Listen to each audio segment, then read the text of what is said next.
All right, so our next example, I created a new page called for.php, F-O-R-P-H-P. We're going to use what's called a for loop. For loops, you know, weirdly don't have the amount of use as the as those for each loops that I was talking about. One of the things that I have found over the years is that I use for loops less and less. That's why I wanted to show you for each loops first. There are some other types of loops. One's called a while loop or a do while loop. We're not going to talk about those in this class this week. We may end up using those later, but my issue with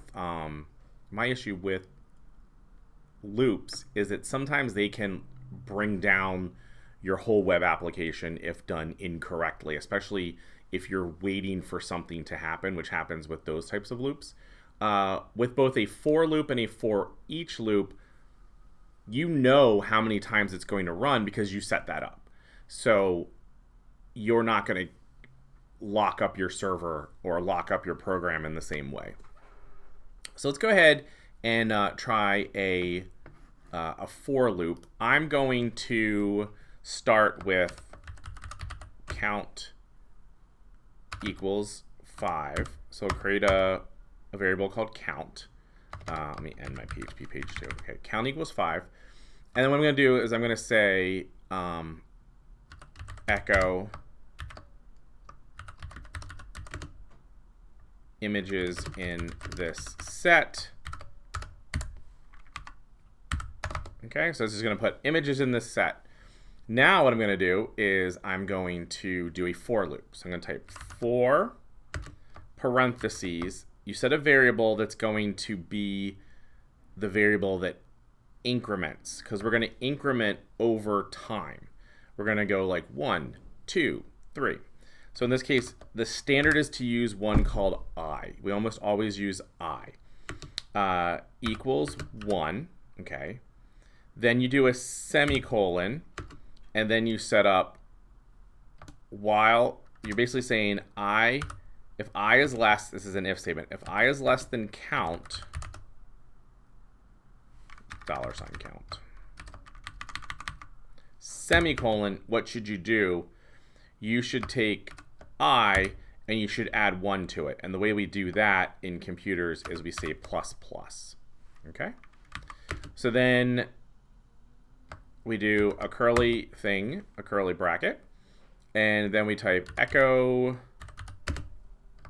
quote image underscore quote.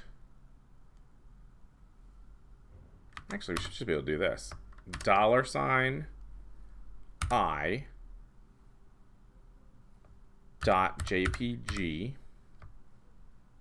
/n quote semicolon. Now this should go from 1 to 5 and print image 1, image 2, image 3, etc. So let's save that. Let's run that. This is for.php. php for.php. Image is set, image 1, image 2, image 3, image 4. So that's really useful for trying to define things that have numbers on them or executing something multiple times, going from there. Like for loops are good for that, but nothing is as good for what the kind of stuff we're going to do is as those for each loops with arrays. So this is a for loop. It's not super fancy. It works really well. This is all I used for,